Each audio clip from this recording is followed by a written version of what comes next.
चलिए स्टार्ट करते हैं हम लोग अपना ऑब्जेक्टिव सेशन। आप लोग के लिए कुछ और ऑब्जेक्टिव क्वेश्चन लाए हैं। चलिए, तो पहला क्वेश्चन हम लोग का है कि देखो हिंदी इंग्लिश दोनों में है ये। ठीक, तो air pollutant common to urban environment are. Option है हमारा sulphur dioxide, particulate matter, hydrocarbon या ऑल ऑफ द। हिंदी में क्या कह रहा है कि शहरी वातावरण में वायु प्रदूषण प्रायः होते हैं सल्फर डाइऑक्साइड, कण पदार्थ, हाइड्रोकार्बन या उपयुक्त सभी। क्वेश्चन का मतलब ये हो रहा है इसमें कि जो हमारा शहरी वातावरण है, यानी जो सिटी का एटमॉस्फेयर है, उसमें जो वायु प्रदूषण है, ठीक, उस वायु प्रदूषण में हमारे कौन कौन से पॉल्यूटेंट पाए जाते हैं। ठीक, तो उसके हिसाब से हमको ऑप्शन टिक करना है इसमें। तो पहला ऑप्शन हमारा क्या है, सल्फर डाइऑक्साइड। आपके इन्वायरमेंट उसमें एयर पॉल्यूशन में सल्फर डाइऑक्साइड भी पाया जाता है। ठीक, कण पदार्थ यानी पार्टिकुलर मेटल, कोलाइडल पार्टिकल्स हो गए या सैंड हो गया, ये सब ये भी आपके पाते हैं। फिर हाइड्रोकार्बन भी पाए जाते हैं। तो ये तीनों आपके एयर में पाए जाते हैं एज अ पॉल्यूटेंट, एक पॉल्यूशन के रूप में। तो करेक्ट आंसर हमारा क्या हो जाएगा, उपयुक्त उपरोक्त सभी, ऑल ऑफ द एबव। तो इसका हमारा करेक्ट आंसर क्या होगा, ऑल ऑफ द एबव। क्योंकि आपके जो एयर पॉल्यूटेंट है वो आपके सल्फर डाइऑक्साइड भी होते हैं, कोलाइडल पार्टिकल्स भी होते हैं, कार्बन डाइऑक्साइड भी होते हैं, ठीक, आपके कार्बन मोनोऑक्साइड भी होते हैं, मीथेन भी होता है। तो इसीलिए ये तीनों ऑप्शन तो हमारे सही है, मतलब ये तीनों पाए जाते हैं। लेकिन नीचे हमारा एक ऑप्शन और है, ऑल ऑफ द एबव, कि मतलब ऊपर के ये तीनों हमारे क्या होते हैं, एयर पॉल्यूटेंट के रूप में अर्बन एनवायरनमेंट में हमारे पाए जाते हैं। इसीलिए ऑप्शन डी हमारा क्या है, सही है। ठीक,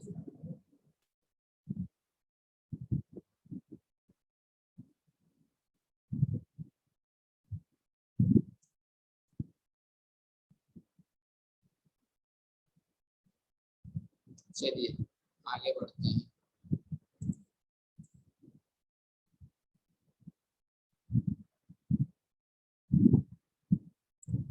ये हमारा क्या पहला क्वेश्चन। चलिए दूसरा क्वेश्चन क्या है, the acid rain are caused by the following pollutant। किस pollutant की वजह से हमारा एसिड रेन होता है।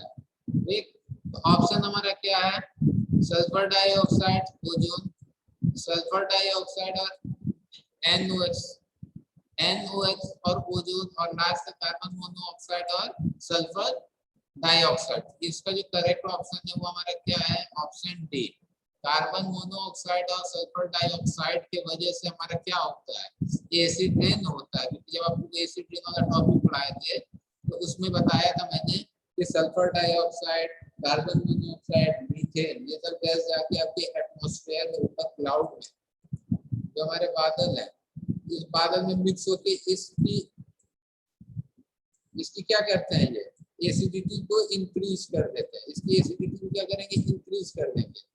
उस पीएच का पानी का पीएच क्या हो जाएगा, 5.7 से हमारा क्या हो जाएगा, कम हो जाएगा।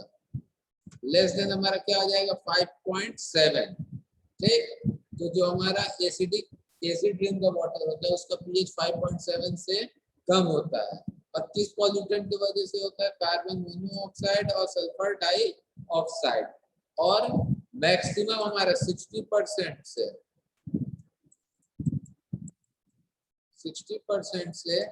70% हमारा पॉल्यूशन किसके वजह से होता है, सल्फर डाइऑक्साइड की वजह से हमारा होता है। ठीक है, क्लियर है। इसी क्वेश्चन को हिंदी में भी आप लोगों को दिखा दे रहा हूँ, 2 मिनट रुकिए।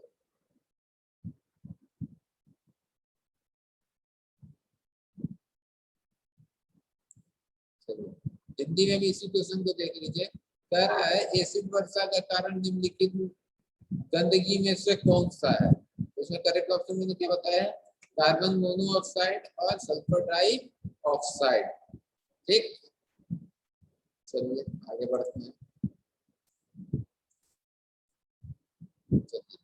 तीसरा क्वेश्चन हमारा क्या है, pollutant in air can be in form of. जो हमारा पॉल्यूटेंट होता है कहाँ, एयर में, वो किस रूप में होता है? हिंदी में क्या है, वायु में प्रदूषक के रूप में हो सकता है। जो वायु में हमारा पॉल्यूटेंट है वो किस किस फॉर्म में हो सकता है? तो ऑप्शन हमारा क्या है, पार्टिकुलेट्स, बी माइक्रो ऑर्गेनिज्म, सी गैस और D all of that. Hindi में क्या है, कण के रूप में, माइक्रो ऑर्गेनिज्म या माइक्रो जैविक के रूप में, गैस के रूप में, या उपरोक्त सभी। तो देखिए मैंने जब आप लोगों को एयर पोल्यूशन वाला चैप्टर पढ़ाया था तो उसमें आप लोगों को बताया था कि जो वायु होते हैं, वायु में जो प्रदूषक होते हैं वो आपके कोलाइडल पार्टिकल्स कण के फॉर्म में भी होते हैं, ठीक, उसके बाद से बैक्टीरिया के भी फॉर्म में होते हैं, ठीक, और गैस के भी फॉर्म में होते हैं। इसका जो करेक्ट आंसर होगा क्या होगा, उपरोक्त सभी या any one of the above. ठीक है, यहाँ ऑल ऑफ द अबव भी हो सकता है ऑप्शन, ठीक, all of the above.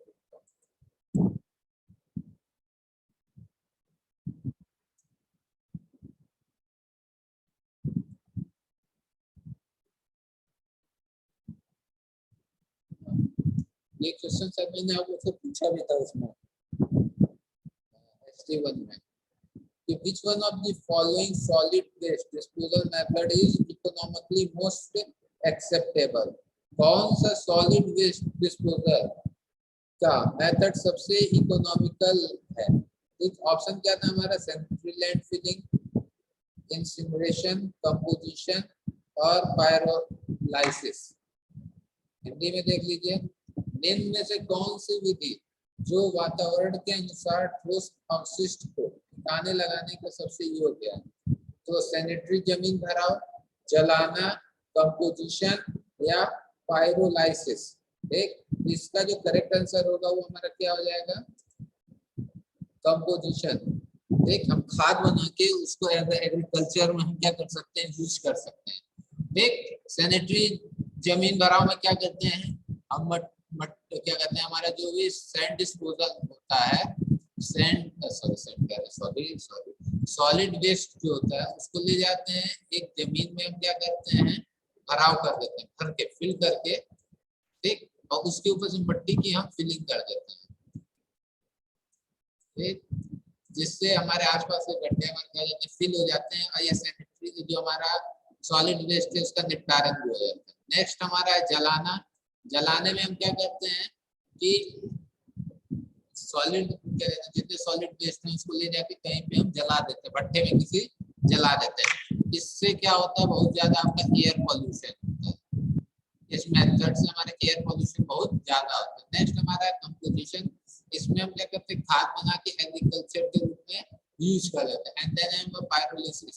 Pyrolysis भी हमारा एग्रीकल्चर टाइप में होता है, कंपोजिशन टाइप में होता है, ठीक, इसमें भी वही प्रोसेस को उपयोग करते हैं। तो इस क्वेश्चन का हमारा सही आंसर क्या है, कंपोजिशन। कंपोजिशन खाद बना के हम उसको ले जाके फर्टिलाइजर के रूप में फर्टिलाइजर यूज कर लेते हैं, जिससे कि वो हमारा खाद के रूप में उपयोग में आ जाता है। ठीक है, क्लियर है? चलिए आगे बढ़ते हैं।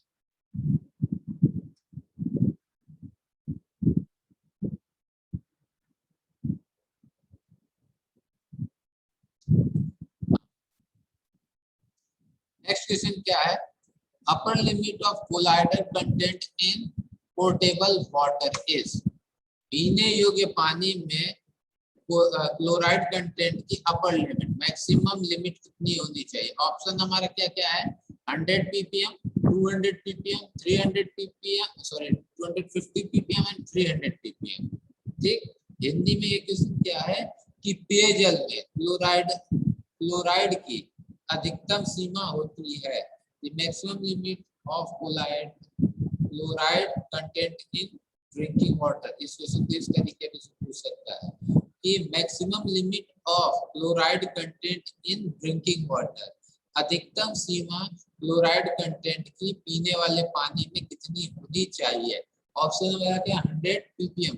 ppm का फुल फॉर्म क्या होता है, पार्ट पर मिलियन। 100 पार्ट पर मिलियन, 200 पार्ट पर मिलियन, 250 पार्ट पर मिलियन और 300 पार्ट पर मिलियन। इसका करेक्ट आंसर हमारा क्या है 250। 250 ppm हमारा क्या है करेक्ट आंसर है। 250 is the right answer. Okay चलिए कमिंग टू नेक्स्ट क्वेश्चन।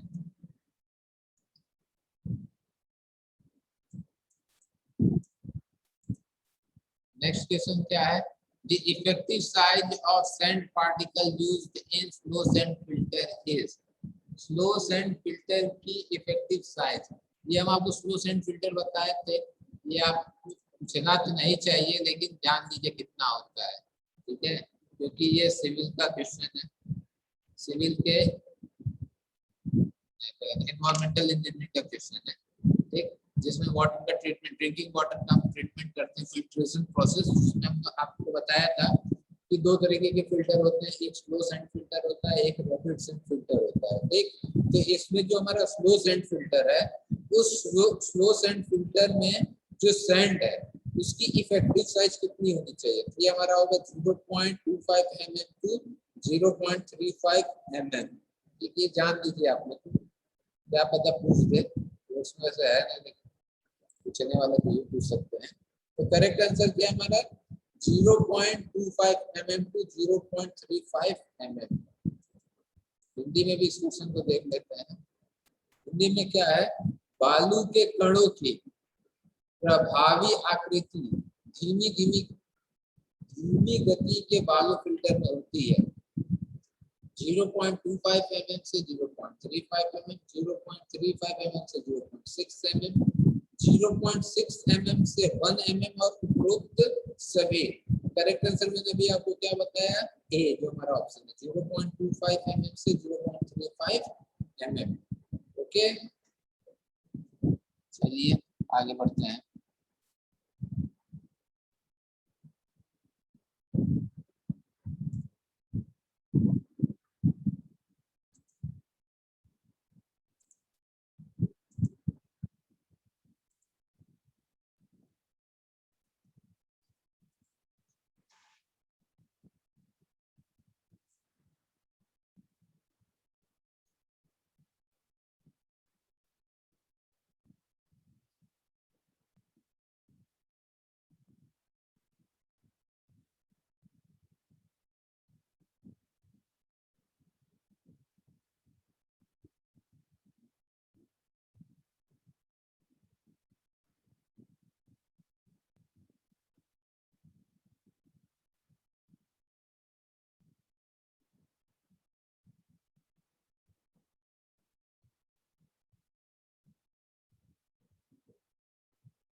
अगला क्वेश्चन है turbidity is measured on. Turbidity किससे मेजर्ड किया जाता है? सैंड सिलिका स्केल से, स्टैंडर्ड कोबाल्ट स्केल से, स्टैंडर्ड प्लेटिनम स्केल से, या प्लेटिनम कोबाल्ट स्केल से। टर्बिडिटी हम किससे मेजर करते हैं? हिंदी में कहें गदलापन मापी जाती है मानक सिलिका पैमाने पर, मानक कोबाल्ट पैमाने पर, मानक प्लेटिनम पैमाने पर, प्लेटिनम कोबाल्ट पैमाने पर। तो जो इसका करेक्ट आंसर है वो हमारा स्टैंडर्ड सिलिका स्केल। ठीक, टर्बिडिटी आप लोगों को मैंने बताया था टर्बिडिटी क्या होता है। एक आप बीकर लीजिए, बीकर सब लोग जान रहे होंगे, केमिस्ट्री लैब में देखते होंगे शीशे का हमारा होता है एक सिलेंड्रिकल शेप में बर्तन, ठीक, वेसल जिसको कहते हैं। अब उसमें हमने क्या किया, पानी भर दिया। हमने क्या किया, पानी को फिल किया। अब उस बीकर को हमने क्या किया, उंडेला में रखा। और उसमें से देखना शुरू किया। जब इस बीकर से आप क्या करेंगे, ये हमारी क्या है, आंख है, हमने इसमें से देखना शुरू किया। जब आप इस बीकर से क्लियर देख लेंगे, एकदम साफ, जैसे आरओ का पानी लिए और उससे देखना शुरू किया, तो उससे आर पार आप एकदम क्लियरली देख लेंगे। तो इसकी टर्बिडिटी क्या होगी, लो होगी। टर्बिडिटी क्या होगी, लो होगी। इसी के अपोजिट इसी बीकर में हमने क्या कर दिया, गंदा पानी ले लिया, जैसे मान लो किसी नदी का पानी लिया। अब हमने देखना शुरू किया, तो अब इससे हम क्या कर रहा है, दिखाई नहीं दे रहा साफ, एक गंदा टाइप में दिख रहा है। तो ये हमारी क्या हो जाएगी, टर्बिडिटी हाई हो जाएगी। ये टर्बिडिटी को पहचानने का तरीका होता है। लेकिन मेजर किससे करते हैं, तो वो हमारा होता है स्टैंडर्ड सिलिका स्केल, और इसकी यूनिट क्या होती है, जेटीयू होती है। JTU Jackson turbidity unit, and TU nephelometric turbidity unit. तो ये हमारा क्या इसका यूनिट होता है। चलिए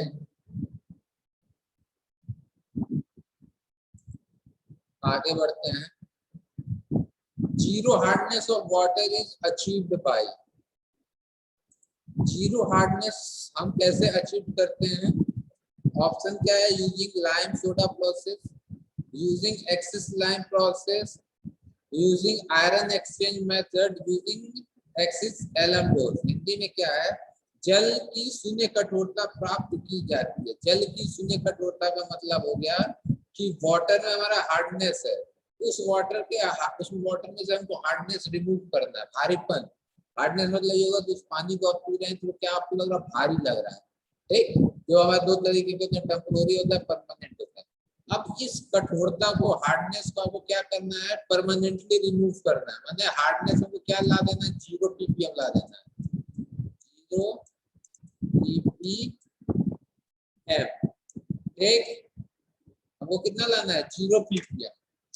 बट लाएंगे कैसे, उसके लिए कौन सा मेथड यूज करेंगे, ये चीज लाना बहुत मुश्किल होता है। तो जिसके लिए हम मेथड यूज करेंगे आयन विनिमय प्रक्रिया द्वारा।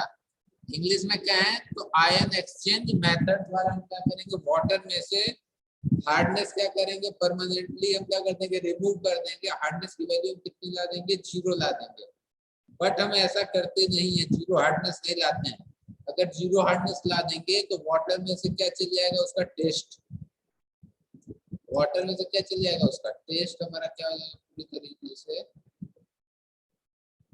रिमूव हो जाएगा। वाटर में से टेस्ट हमारा क्या हो जाएगा, परमानेंटली रिमूव हो जाएगा। एक हार्डनेस क्लियर हो गया। क्या होता है कि जब उस पानी को ड्रिंक करेंगे तो हमें पीने भारी लगेगा। ठीक, वाटर के हार्डनेस को रिमूव करके 0 कैसे लाएंगे, जिस मेथड से, आयन एक्सचेंज मेथड का यूज करके रिमूव करेंगे। 0 क्यों नहीं करते हैं, क्योंकि 0 कर देने से जो हमारा वाटर है पीने में क्या लगेगा, वो पानी, उसका टेस्ट नहीं आएगा। ठीक, इसीलिए हम पानी के हार्डनेस को 0 नहीं करते हैं। क्लियर है बात सबको।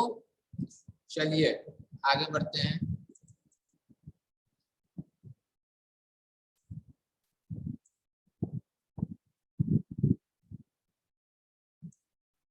और हिंदी में एक बार इस क्वेश्चन को फिर से देख लीजिए। ऑप्शन मैंने इसका नहीं आपको दिखाया।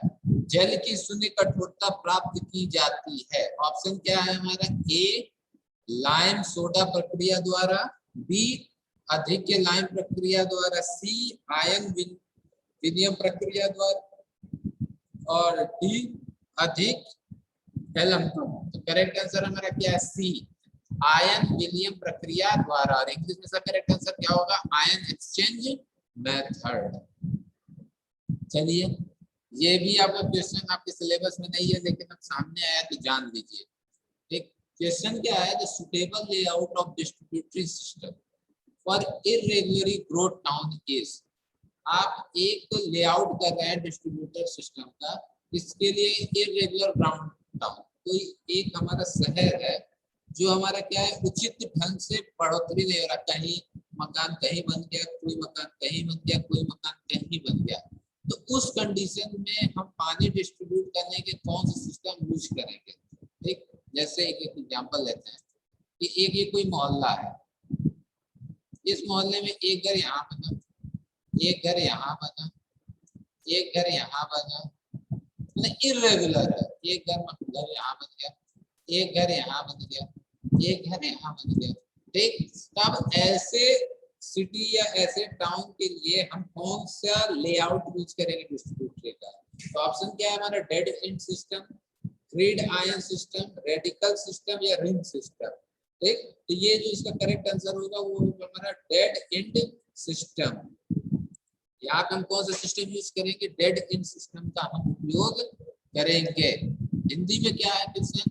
असामान्य तरीके से बढ़ते हुए शहर के लिए, मतलब इरेगुलर टाइप में, छितिर बितिर होते कोई हमारा शहर हो रहा है, तो उसके लिए जो पानी का वितरण सिस्टम होगा उसके लिए कौन सा सही होगा?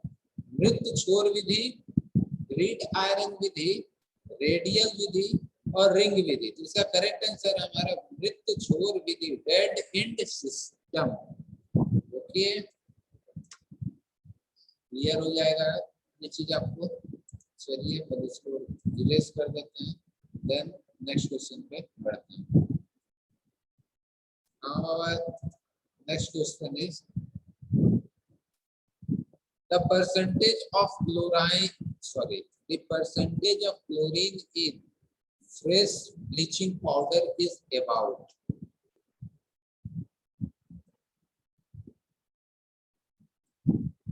जो हमारा परसेंटेज ऑफ क्लोरीन है फ्रेश ब्लीचिंग पाउडर में कितना होना चाहिए? 10 to 15, 20 to 25, 30 to 35, 40 to 50। Hindi में क्या है? ताजे ब्लीचिंग चूर्ण में क्लोरीन का प्रतिशत लगभग होता है 10 से 15, 20 से 25, 30 से 35 और 40 से 50। करेक्ट आंसर इसका होगा 30 से 35। ठीक, अगर हमें कोई ब्लीचिंग पाउडर है ताजा, मैंने अभी फ्रेश ब्लीचिंग पाउडर है, उस फ्रेश ब्लीचिंग पाउडर में हमारा क्लोरीन का परसेंटेज कितना होता है? तो होता है हमारा 30% टू 35%। क्लियर है भाई? चलिए चलिए, अच्छी बात है। आज हम लोग यही 10 क्वेश्चन रहने देते हैं। ठीक, आज हम लोग यही 10 क्वेश्चन को रहने देते हैं। जब कल हम लोग आएंगे तो जो इसके आगे के 10 क्वेश्चन है उसको हम लोग देखेंगे। तो आगे के हमारे ये 10 क्वेश्चन है, यहाँ से first stage of water treatment, ये सब क्वेश्चन हम लोग कल देखेंगे।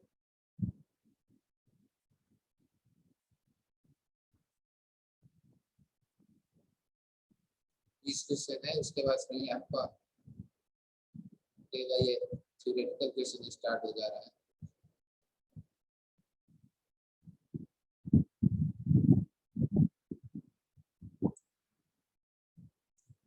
आज इतना ही रहने देते हैं।